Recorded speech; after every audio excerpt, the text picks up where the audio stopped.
Welcome to Golden Ogre's Final Fantasy Beginner's Guide Chapter 3. Hopefully you've already seen the previous chapters, but if you haven't, make sure you subscribe and check out the playlist and get caught up. In this chapter, we're starting off in Melmond. Let's see what information we can find out from the local people. Melmond looks like it's in rough shape. The grass is dying, walls are missing, and Melmond is loaded with tombstones. Looks like the Earth Orb is next on our list. This sage tells us that Sarda the Sage is beyond the Titan's tunnel. He doesn't tell you why, but you know, I'm sure it's important. This guy says the ancient people used a stone to make their ship fly. Sounds like the floater could be used to get an airship. Sounds good to me. Finally, a relevant clue. There's an earth cave with a vampire that they think is causing all the issues. Alright, now we know where the earth cave is. Let's see what else we can find out. So there's a titan in the Titan's tunnel who loves rubies. We don't have any right now, but it sounds like we'll need them at some point. Dr. Une thinks you know who he is, but we don't. I'm sure he's important, just not at the moment. Now let's take a look at the shops. Level 5 magic is pricey and you can only use it once if you're at level 12. Cure 3 is great for battle healing. Life can revive someone but not in battle. Despite that, it's a must-have since you don't get Phoenix Downs in this game. Harm 3 is amazing, just like Harm 2, but a lot stronger. It'll wipe out almost every undead group you come across. Heal 2 only heals each character in battle between 20 and 40 hit points, but it works as if it's Heal 3 outside of battle. It's still not nearly as useful as the other 3, so I can't recommend it. For black magic, Fire 3 is the obvious choice. Warp is the only spell you want, but you can't learn it until we do the class change later in the game.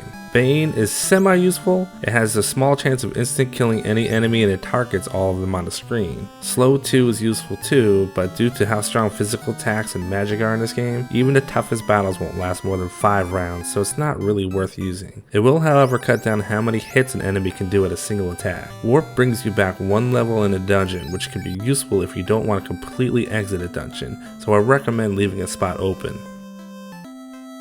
Weapon shop shouldn't have anything useful in it. You can probably skip the shop altogether.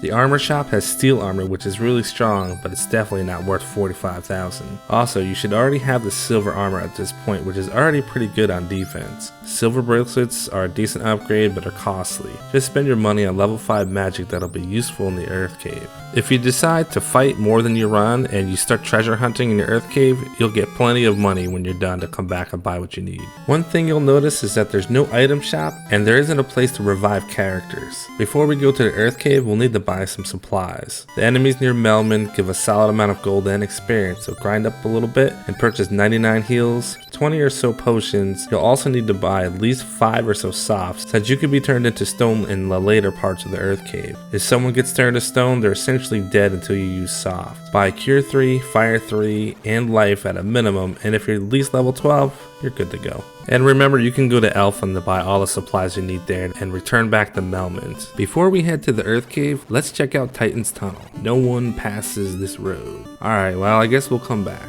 Head to the east and then south to the peninsula and save your game just before you enter the cave. The first floor has 3 rooms you can explore for some chests, and the left side is the Hall of Giants. Each step is a hidden encounter, but the enemies give tons of gold. Consider this area for grinding predictable enemies and save with tents just outside the cave. The next floor is just to the right. There's 2 rooms. To the bottom has a chest with 5,000 gold and one for 575 and a wooden shield. And the top right room has a coral sword, a cabin, and 330 gold. The coral sword isn't better than the silver, so you can sell it if you can't use it. Keep in mind, many chests will have hidden encounters, so make sure you try to open them from the side. Sometimes you can avoid them, other times you can't. This is the floor that has the dangerous encounters with cockatrices. These enemies can turn you into stone. You can fight them with lightning and regular attacks, or you can run. Either way, make sure you have a small stock of softs just in case. This floor goes counterclockwise. The first room has a tent, while the one above it and out of the way only has a heal potion. When you go left, there's a room with 3,400 gold, so grab that. As you make your way around, skip the top left room because it's empty. The small room has a protected chest holding 1,020 gold. If you're greedy, go for it. Enter the final room and you'll meet the vampire. Before you talk to him, heal up everyone.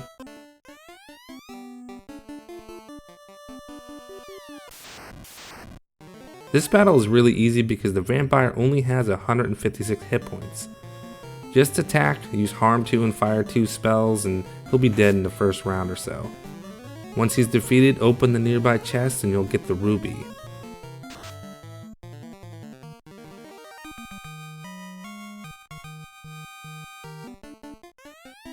Well, we know what that is for. If you continue through the room, you'll find a plate that is sealed. Unfortunately, you'll have to backtrack your way out. If you missed any treasure, pick it up on the way out. This way you can just come straight back to this room once you've figured out how to bypass the plate. Take the ruby to the Titan and he'll let you pass.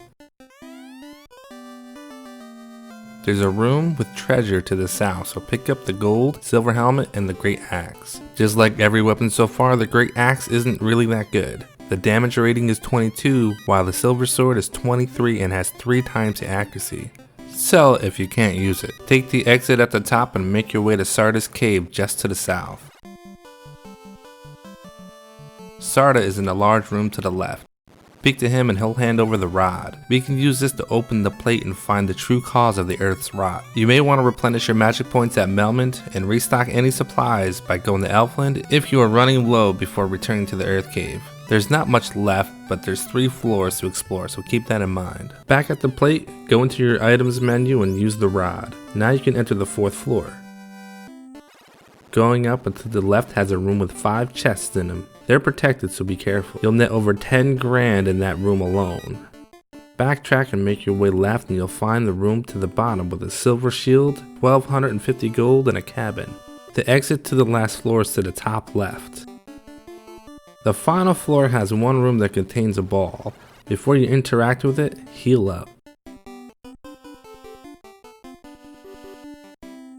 The ball will crack and you'll have to fight Lich, the Earth Fiend.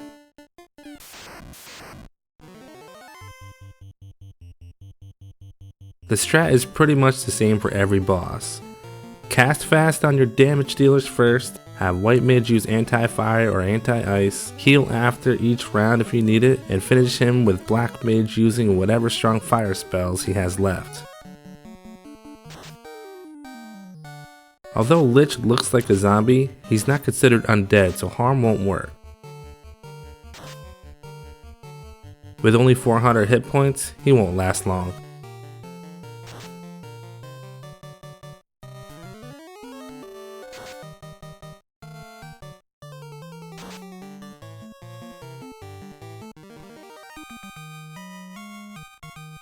With Lich defeated, heal up your wounded since you can still be attacked and walk into the throne and you'll revive the Earth Orb. Great, just 3 to go.